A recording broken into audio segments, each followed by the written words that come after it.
C'est arrivé que quelquefois, bon, c'était pas des reproches, enfin, c'était une mise en garde quand même, dire, «Tu sais, il y a pas que l'athlétisme dans la vie». Oui, c'est vrai. C'est bien de temps en temps d'avoir un rappel, oui, parce que sinon on pourrait rapidement en dériver et puis ne faire que ça. Tout le temps que tu donnes au club, on pourrait à un moment te dire, bah, vous pouvez le défalquer éventuellement de vos impôts.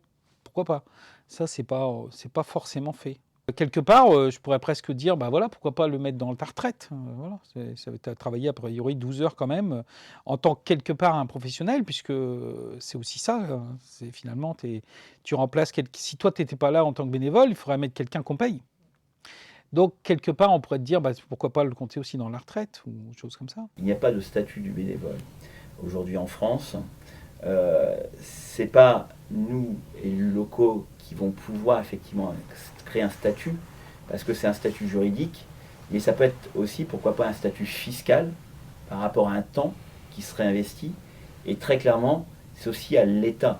C'est aussi à l'État de prendre en main une problématique qui, pour moi, est régalienne, pour laquelle on évoque effectivement ce statut depuis très longtemps, et pour lequel finalement on n'avance pas. Et je pense qu'il va falloir se pencher sur la question beaucoup plus sérieusement et beaucoup plus vite surtout. Même si pour l'instant, voilà, ce sont des idées qui sont évoquées, mais je pense que ça va devenir indispensable. Sinon, il y a énormément d'associations qui vont dépérir, qui vont être en manque. Des bénévoles, c'est des milliers, millions de personnes qui sont bénévoles, quelle que soit leur association.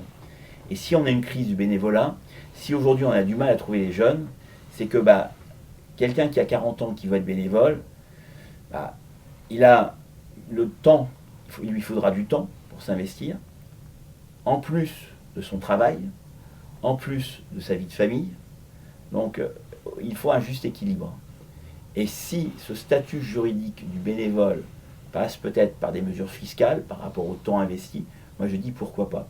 Il faut qu'il y ait une réflexion qui soit collective, mais il faut qu'il y ait un gouvernement qui s'approprie effectivement ce statut du bénévolat, qui est aujourd'hui essentiel. Il n'existe pas en tant que tel. Mais je ne pourrais pas rester tout le temps à la maison, ce ne serait pas possible pour moi. Parce que j'ai été quelqu'un qui a beaucoup voyagé, qui a beaucoup bougé dans ma vie professionnelle. Donc le fait de me retrouver en retraite et de me retrouver à la maison toute la journée n'était pas conciliable pour moi.